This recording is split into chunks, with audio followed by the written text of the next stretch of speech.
In this video, I want to walk through how to receive online account information, or how to use your online account information if you have a first trust deed account that is a cash account or a non-retirement account.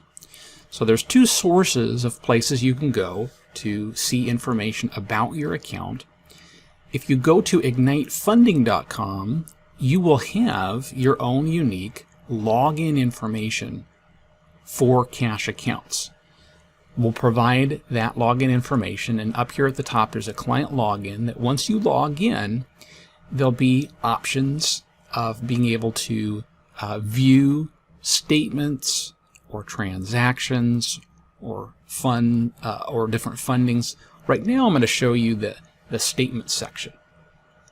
So here under available statements there's a drop down, and let's say for example I want to look at April of 2021. I'd click on submit, and then it would pull up for me the statement for April 2021. Let me talk to you about what a statement includes and how you can read it.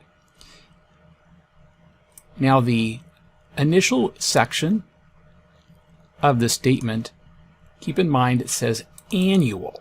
Now this is an annual summary of what's happened for the year, and so you can see the annual investment summary. It'll have loan names, what position you're in, so it should be generally first position, the estimated maturity date of the loan, assuming that the borrower doesn't exercise an extension, the gross investment interest rate before any fees, the beginning date of the trust deed. And now once again, we're on annual here. This is year-to-date interest earned for each of the trust deeds, along with an annual total. What the beginning principal was, any principal pay down that's occurred, and what the current principal balance is right now. That's the annual section. Now this is April's statement, and so the next section looks at April's activity. So this is April's activity. It's going to show me the actual interest that was paid to me by each loan. It's also going to show me the amount from each loan that was collected for the registered investment advisor, which is us, the stewardship solution. And so you'll be able to see the total month gross interest. And then the next section, once again, switches to annual, looks at the annual interest earned by each borrower, and it also gives you a chart to show a breakdown of the interest that you earned for the year, summarized by the different borrowers. So that is the Ignite Funding website. Now you might also use Blueleaf.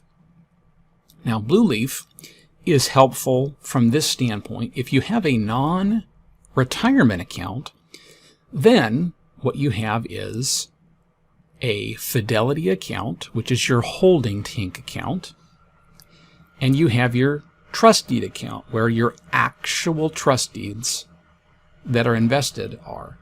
So Blueleaf is helpful because it allows you to see how much is currently being held in cash at Fidelity in the holding tank, whether you have loans that have been paid back and they're awaiting to be new trust deeds purchased. And then under the other assets section, you'll have the actual amount of trust deeds that are invested right now. If you want to see activity for either of the accounts, you can click on the account itself. Under the transactions, you'll see actual transactions that have occurred. Now keep in mind, because it's under the other asset section of Blueleaf, these are all manually input transactions that we as a company have put into Blueleaf that come from the Ignite Funding statement. the different monthly statements. And so this activity, these transactions, this activity can sometimes be it may be in arrears. It may not be fully put in yet from the statement.